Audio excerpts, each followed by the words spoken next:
What you cooking, man?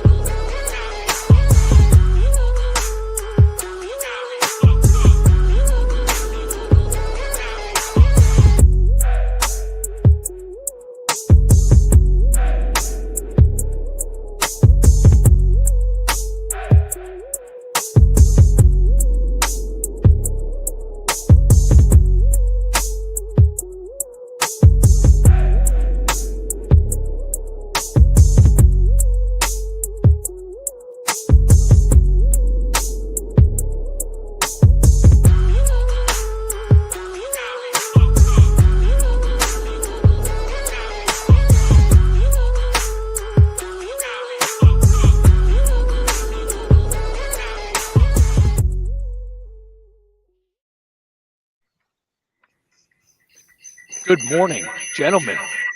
It is Tuesday, October 14th, 10/14. Welcome back to Iron Mind. Somebody's got feedback.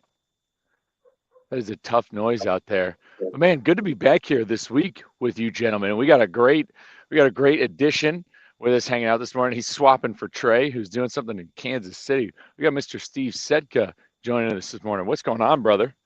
Yeah, thanks for having me, man. It's cold outside, so I'm inside of my basement gym at the moment, but happy to be on the show.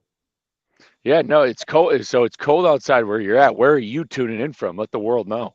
Yeah, Winnipeg, Manitoba, Canada, the frozen center of the Great White North in the trucking industry up here. Freight brokerage, it's below the freezing point, which is below zero in Canada or below 32 degrees in Fahrenheit. So we're starting to get into the tundra here in the middle of October. Yes, let's go. Go Jets. Love the Winnipeg Jets. Love that they got their team back. I always am rooting for Hartford for them to get their team back, similar to Winnipeg. A lot of ways. That's awesome. Fun fact for anybody who doesn't know, the Jets and the Hartford Whalers joined the NHL in the same year, and they're both two cities that did lose their NHL team for right. egregious reasons. They should have never left. Both of those teams, very historic.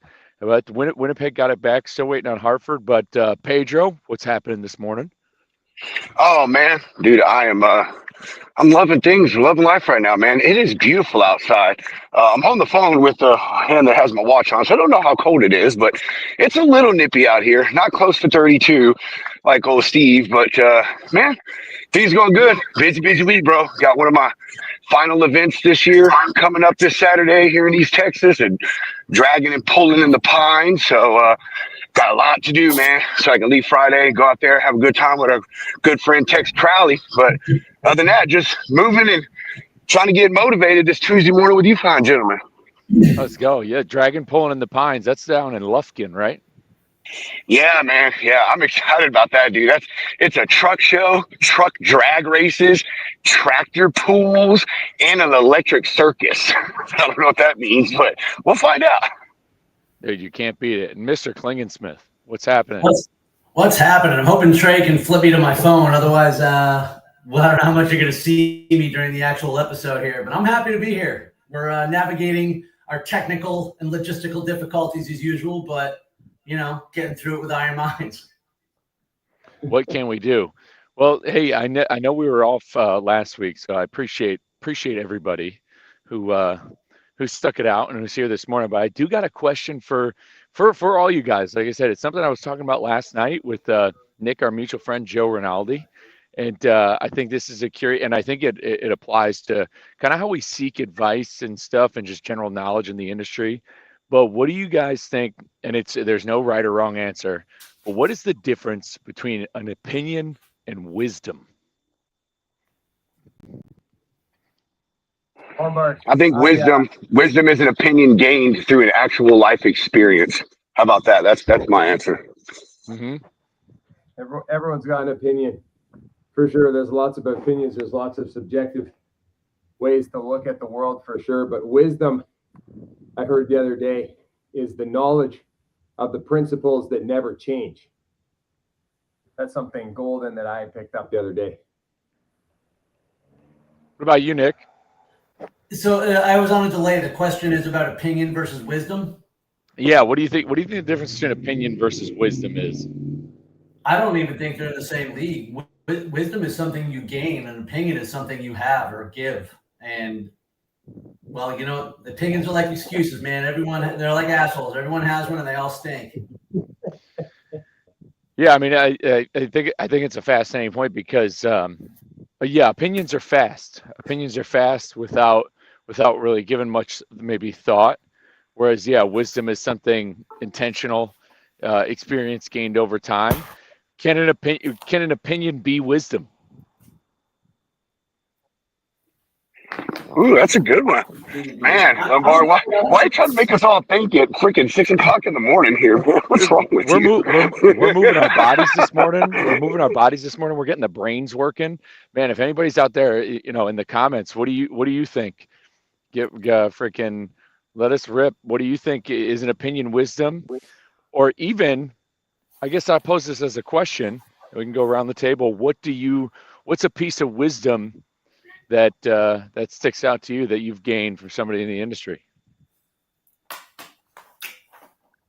Ooh, you know what? I'll bring this one out, and it's because I actually posted it the other day, and I do consider this wisdom, which is an expression he didn't make it up, but I learned it from him a long time ago when he was talking about negotiating and selling, and he said, "Don't think with your wallet." And that was what I took as a piece of wisdom that I have gleaned from having been a career in sales in particular. But, you could argue that, and I'm sure somebody could argue the other side of that's not being a good, their opinion would be that that's not a good salesperson or something to that effect. So you can have opinions. I mean, I don't know if something to be wisdom necessarily has to be grounded in fact, because I think it's what's the word that I'm looking for here? It's about the individual perspective as well. What about? Well, we're getting into more philosophical approaches for sure. I would say that it takes, like Nick said, it takes more of an earned ability to achieve wisdom and to present wisdom, over a period of time or a length of time for sure. I was talking about this last night. So in Canada, we had Thanksgiving weekend this weekend. It's a little bit earlier up here than it is down south. And we were talking more about this, is that it's more of an idea around being an earned perspective rather than a deserved perspective. So you earn the ability to present wisdom over time by listening to other people who you believe have a little bit more of it figured out than you might. So it comes down probably more to listening and learning and observing rather than always be the one to present. And then you gain that right from earning it over time, the knowledge and the perspectives that you have. I like that, but also you mentioned time, and that's a huge, huge aspect because, the wisest people of their time, didn't know what DNA was going back in history, right? So everything's a pocket in time. That's why you sometimes talk about wisdom for the ages. You hear those things, but when you hear that expression, it's usually a joke because I think it's a unicorn. Let's go. What about you, Pedro? What's a good chunk of wisdom out there that kind of keeps you on the rails? It's always that's been sticking with you. Honestly, not as good as either one of the ones that Nick and Steve said, but my boss Kyle, when I first started working with him, man, he was really teaching me how to, hone having sales and getting business. He used to tell me a lot, don't be afraid to say no, and don't be afraid to say yes.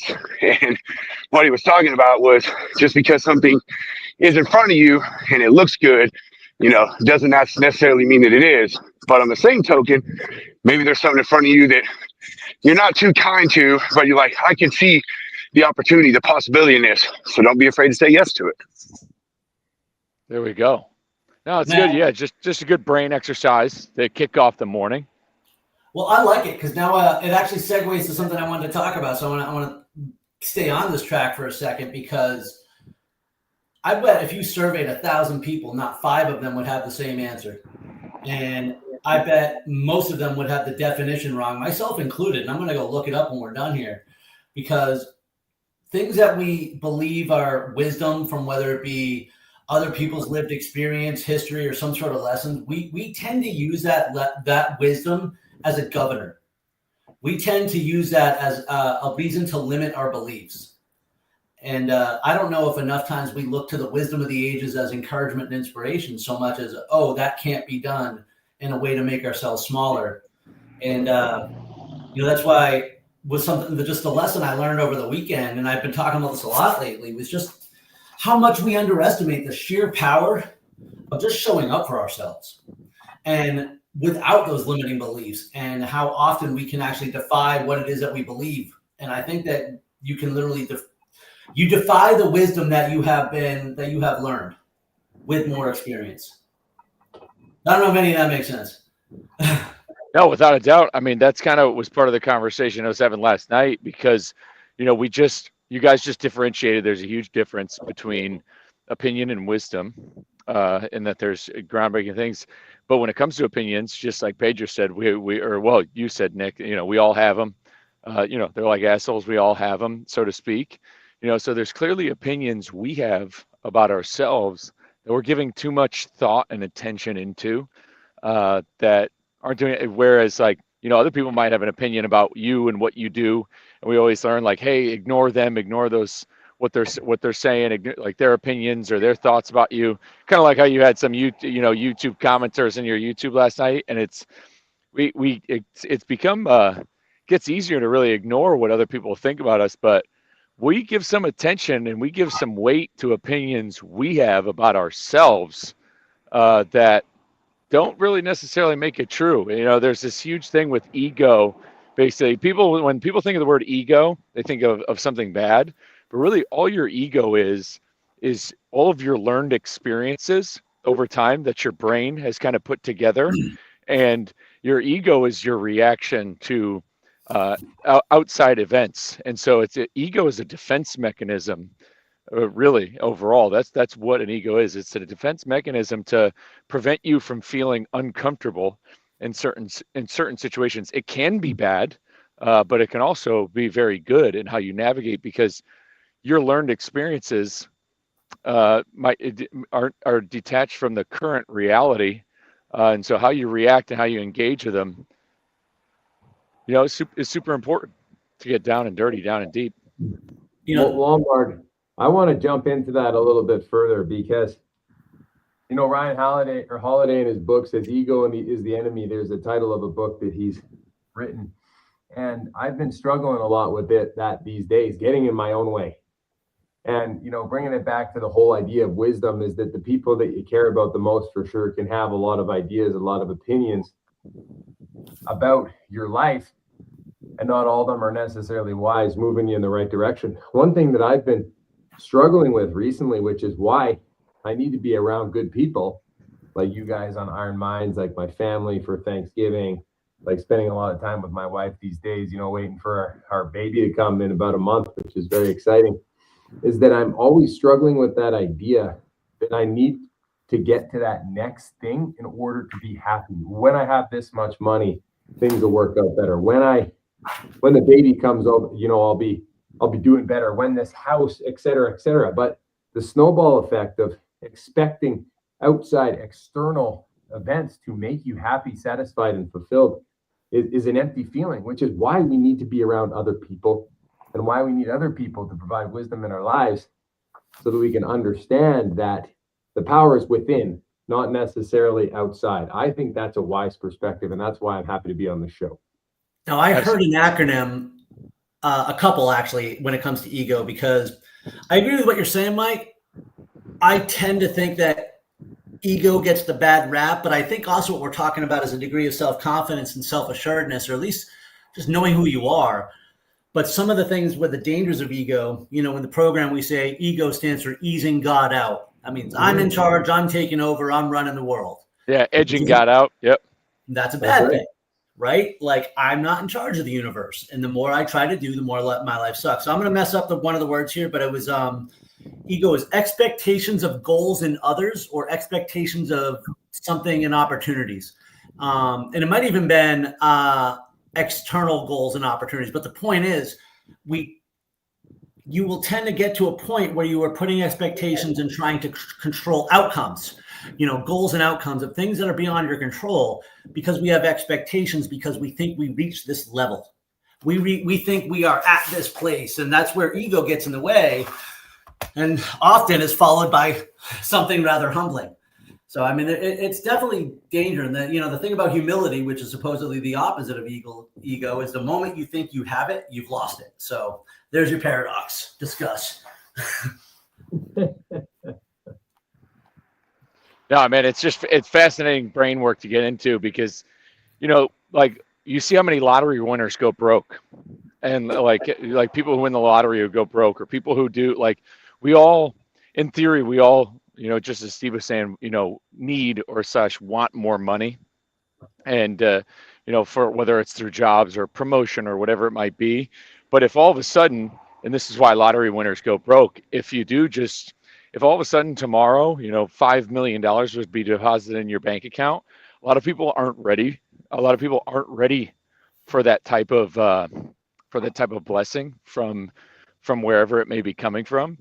And the idea of stripping away kind of the want or desire of those things, and already acting as if you have them. Like when you want something, or if you're declaring, like, and this isn't to say goals are bad, because having goals are good, but if all you're exclaiming and saying out there into the world is, I need this, I want this desire, it's not it's just like if you're trying to get a date with a girl or something like that.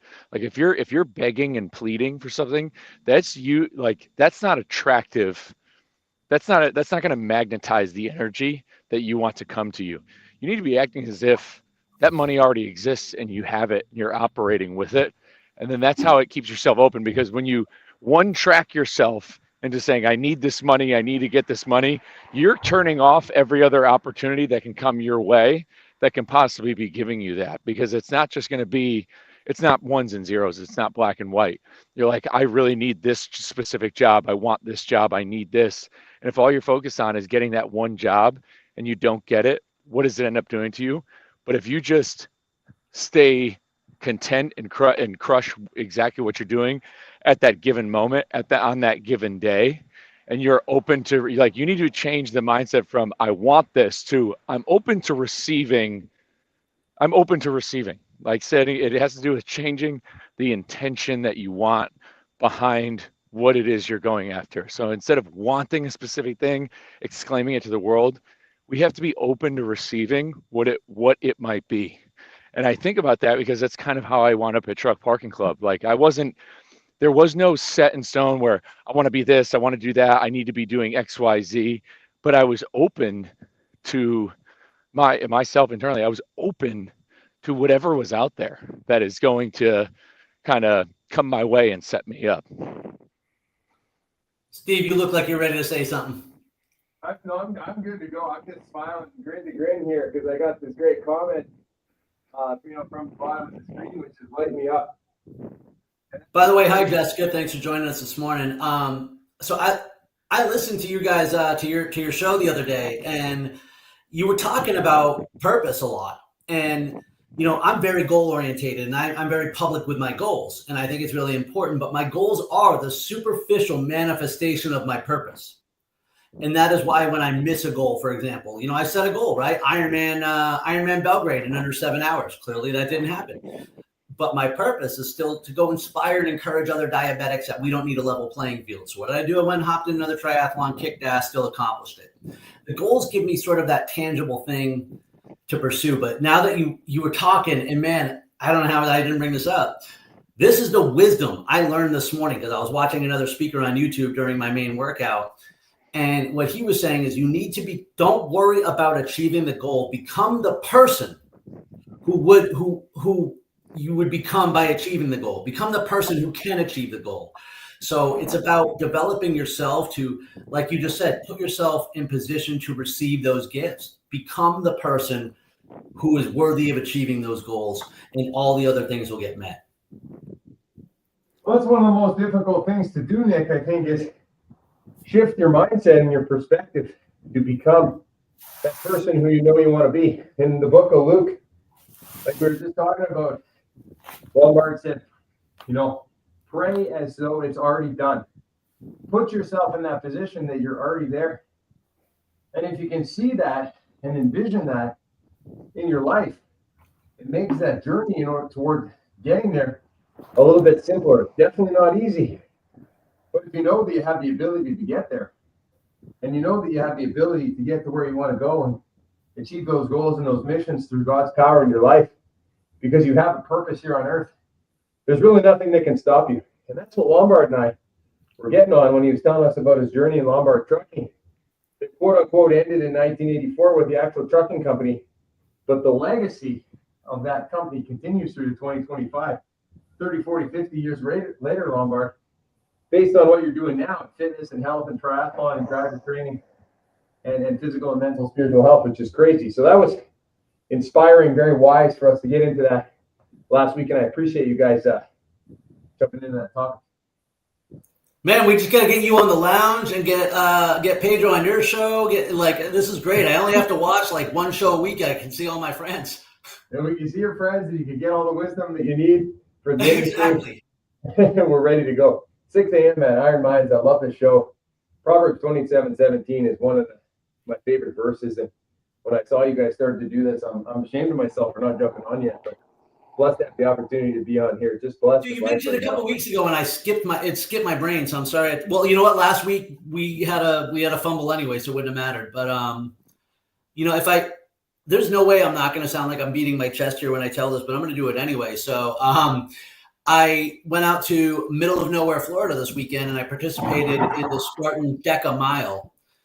For those who don't know, a Deca event is a decathlon, so it's 10 stations, things like weighted burpees, there's a row machine, a ski erg, weighted lunges, slam balls, just 10 different things. And with the mile, you run 1/10 of a mile between each station. So this year, I have done exactly 0 strength training and exactly 0 high intensity training at all. All I've done is run, bike, swim, and rehab. So I was expecting a humbling experience. I figured, you know what? I'm going to go out there and I'm just going to kind of start the workout. And so right off the bat, I'm putting all these limiting thoughts on myself, right? I'm not telling myself, dude, you're already at 1,000 miles for the year. Usually you don't hit that till December. I'm not telling myself, hey, your endurance right now is at a stupid high level. Instead I'm focusing on all the things that I'm not. The only good thing that I did leading right up to it is right before the race start is I let go of expectations. Instead of going out there and saying, all right, I'm going to crush it, I'm going to do this and blah, blah, blah. I was like, hey, you know what? I'm going to go out there and I'm going to give an effort that I'm not comfortable giving. I'm going to push myself a little further. I'm going to go one more, and I'm just not going to let myself off the hook. And I was like, I'm not even going to lean into it. And that was just sort of talking myself to the start line. Once they say go, it doesn't matter what you told yourself. You're locked in. And from station 1, though, it was rough. I mean, my heart rate was jacked. It was 175 for the whole thing. I had to keep my eye. Well, I don't know if I had to, but when I can't breathe, I shut my eyes. I couldn't breathe, so my eyes were closed for most of the event. I mean, it was definitely a humbling effort. But at the end of it, I ended up taking 3rd place age group. And it wasn't a huge stack. I took 10th overall. But for me, that's a pretty big win. And to come off the deck like that, and just step right into it, it really reminded me of, number one, like you have to look at the positives of what you've been doing. Just because I haven't been doing those other things, like I have been training really hard all year long. The other thing is just to not discount yourself, and get out of this comparison syndrome where we assume every other person you're going to compete against is like coming straight out of like a YouTube video. So the metaphor that I learned here was just about showing up for yourself, regardless of what you think you're at, regardless of what you think is holding you back or whatever expectation. Just show up and give your best effort and see what happens. And you might surprise yourself. There's my soapbox. Where you think you're at is just an opinion. That's not wisdom. 100%. Yep. That's not wisdom. That's not going to talk to you. That's not, it's not reality. That's ego. So right there, is like, you like that comparison of I am less than is an ego. That's a defense mechanism to make you not feel to to force you to hopefully save you from feeling uncomfortable. And it has everything to do with learned experience. It could have been something that happened as a kid.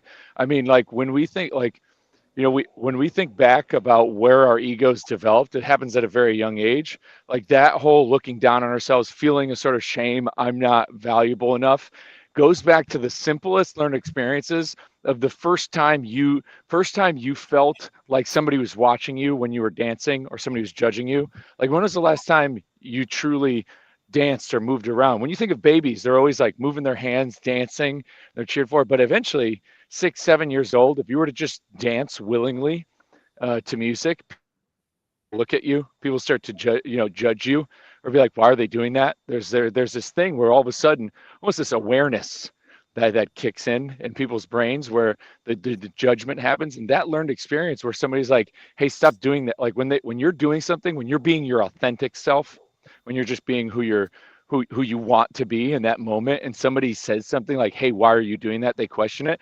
That gets logged in your brain and it comes back on race day.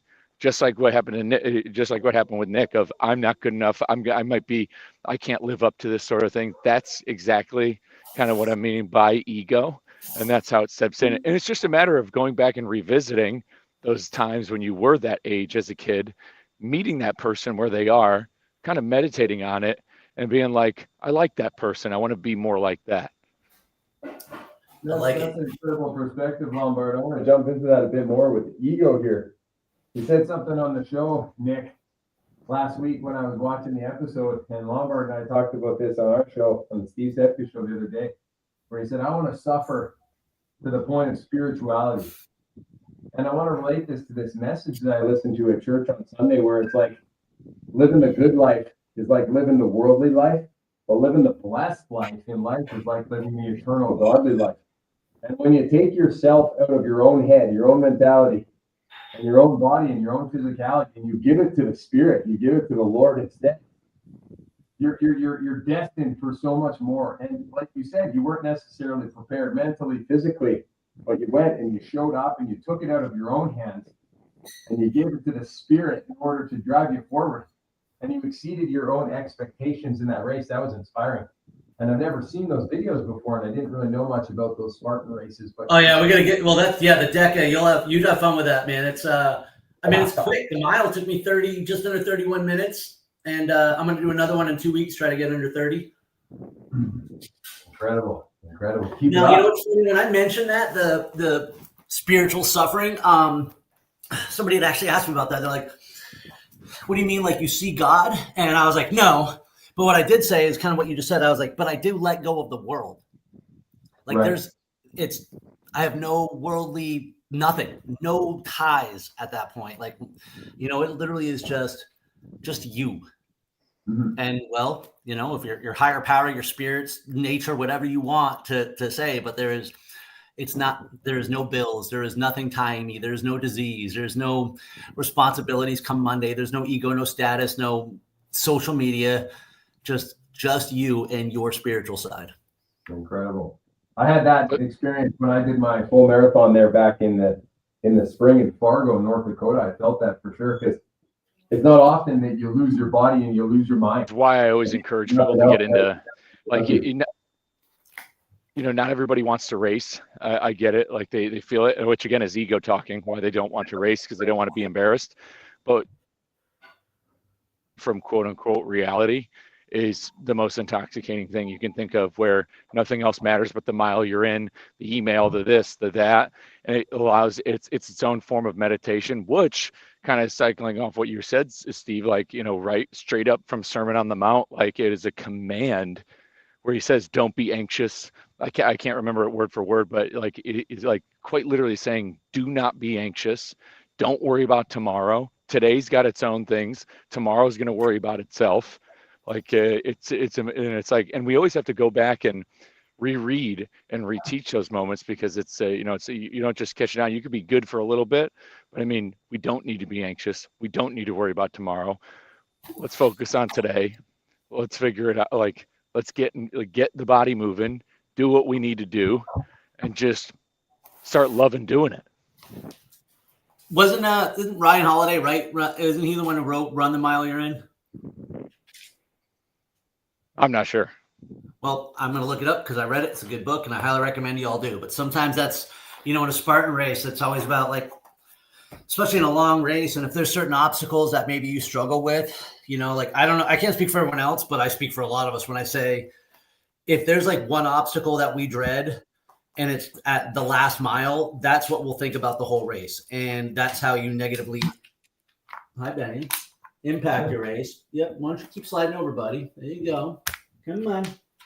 The spry 14-year-old here. There you go. You can't have my coffee. There's so much power in just running the mile you're in, because in that mile, there's nothing else to fear. You don't have to worry about. And, I heard this once, and I don't know if this is true, but like when Navy SEALs going through Hell Week, when they go ring the bell, it's never in the middle of whatever torture exercise they're giving them. If they're like, hey, do 1,000 sit-ups and whatever, I just made that exercise up. They don't quit at 500. They do the 1,000 and then go ring the bell. We never really quit in the middle of the suffering. It's that fear of going back into the fire that makes us want to bail out. That's why we got to go through the fire. Yes, sir. There we go. Yeah, let's go through the laptop. There you go, buddy. Come on. There you go, through the fire. The title of a great book out there. I've heard about that phrase before. Incredible. Pedro, where are you at with the spirituality mentality we're talking about right now? What's that, man? Sorry, you're a little muffled. Where are you at? What's your thoughts? I don't have any thoughts, man. My thought right now is just it's just exercising. But I love it, man. I stay quiet almost purposely on every one of these shows because I just like to hear this stuff, man. I like to hear Lombard and Trey and Nick talk and motivate me, pump me up, give me some wisdom, and so I can get rid of my opinions. But I actually got a challenge for you, Pedro. Huh? I got a challenge for you. Oh gosh, what? Because I know us on this show and your friends are like continuously wildly proud of your continued progress. Mm-hmm. And I don't think you talk about it enough. And the reason I don't think you talk about it is ego, because you think you're going to feel or sound stupid to others when talking about it, or maybe you feel like no. Honestly, you want to know why I don't talk about it, Nick? I can tell you right now, because I don't feel like I did it on my own, because I am on a weight loss med that helps me a lot. Even though I do work out and I do watch what I eat, I keep control of my macros, which Lombard, taught me last year. Honestly, that's why I don't talk about it, bro, because I don't feel like I deserve all the glory, even though I do put some of the effort. That's just me, man. That's just how I am. I'm either I'm 100% responsible, and anything below 100%, I can't take the glory for it. It's not about glory, though. It's about sharing what can help others. I think you are an example of what can help others. Sorry, go ahead. Yeah, quick switch on mindset is, 100 years ago, or even 50 years ago, or even in the 90s, we'll go back to the 90s or early 2000s. There was, it was pen and paper to track your macros. It was, there were no step trackers. There was nothing. So, there's always going to be some new form of technology that is going to help aid and benefit people who are on those things. So, I even go back to the 90s, somebody in the 90s who lost 100 pounds, I'll tell you what, they did it better than me, and because they had a lot less resources. So, we use the tools that, that are given to us at the time. So definitely don't have any shame in that sort of thing. Don't let it stop you. You're still putting in the work. You're still doing, which is the biggest thing. There's a lot of people who aren't. There's a lot of people who might be on the same medication who are just using it for that intended purpose, and destined for to be on vanity. it forever, whereas you're taking control of yourself. You can take. I appreciate it, guys. You still not get stronger, Pedro. If you're taking steroids, you still got to lift weights in order to get those muscles bulked up. And that's true, man. That's true. And honestly, I'm just I'm one of those people. I've always been this way. Always be this way. I just don't give myself the glory and appreciation that I always deserve. So it's just me. But it's funny. I say that to say that. It's because I do that to keep my ego in check. I don't want to have too big of a head and be so full of myself that it's like, oh, it's all me. You know what I mean? So I self-deprecate just enough to keep my ego in check. Well, the magic trick, right? It's not about glory. Let your friends and others give you glory, okay? You give help. I didn't tell that DECA story because I wanted a high five. When I sent you guys the results, that's because I wanted a high five from my friends. I didn't tell it on here for a high five. I told it on here because I want someone else sitting on their ass thinking that they can't do something that, hey, wait a minute, maybe I can. And so by sharing your story, whatever part of it that you want to share, there's a lot of people right now, man, who need that first step, who just need to look at you and be like, okay, so wait, even I can maybe, it's okay if I do this with a little help and I can do things on my own. You know, like there's that first step that you can actually start to be a beacon for. And it's not about beating your chest. It's just, how can I use what I've got to help other people? Man, that is a freaking fantastic spot to leave it, boys. Jessica, thank you for joining us as always. And any of the Steve's homies who jumped in for Iron Minds, we will be back next week. And as always, as Trey says, iron sharpens iron. So one man sharpens another. Get out there, hammer down, and get after it.